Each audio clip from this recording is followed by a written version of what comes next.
This is Savage, WMMA fan, back with another video. So this is my post-fight reaction to Antonina Shevchenko versus Andrea Lee. Well, folks, this fight didn't fucking last long, but for reasons that I didn't quite expect. So round one, they come out and straight away, Antonina catches Lee with a few strikes.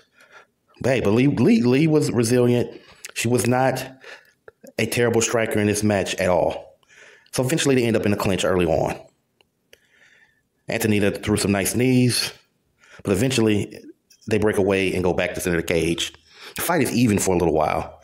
And suddenly, Andrea Lee, during Antonina Shevchenko throwing a spinning back fist, just catches her with a heavy high right kick and follows up with a nice left hook and stuns her and gets it back to the cage, struggling to clinch.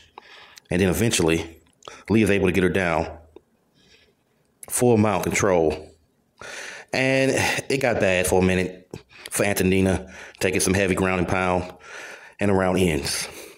Round two.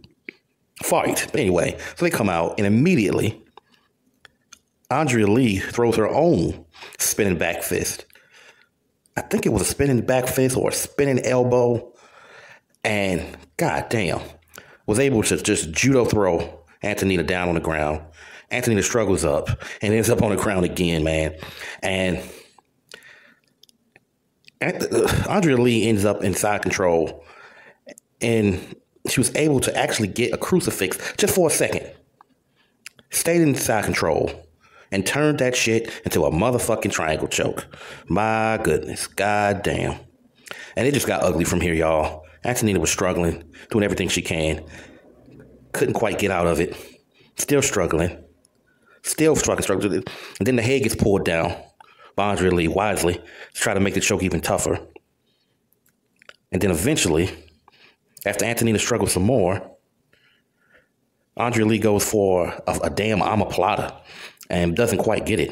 I mean, Antonina was tough, but she just wasn't getting out of this. And eventually gets transitioned to a nice little nasty armbar, and Antonina taps. Let me say this, folks. Let me say this. I'm not trying to take anything away from what Andrea Lee did tonight. I don't like Andrea Lee, but that's all aside from that. She did a good fucking job in this fight. You know, I was saying, like, you know, she's all around, has a decent game, but she's not extraordinary or really great at one thing. Well, I guess if you put it all together, the bottom line is, if you put it all together and, you know, you seize the moment, you don't necessarily got to be the most extraordinary motherfucker, but she improved. She honestly improved. She looked better in this fight. She looked better in this fight, and she was ready for this motherfucking fight. Here she was working out with Tiny Tornado, Tisha Torres, who had her own little struggles and been, you know, picking herself up after losing like 4 fights in a row. So, hey, Andrea Lee did what the fuck she had to do tonight, and, you know, Antonina got her ass whooped, you know. Shout out to Antonina. Shout out to Antonina. I got your back, but, you know, this was a tough one. This was a tough one tonight. This is Savage, WMMA fan, and I'm out.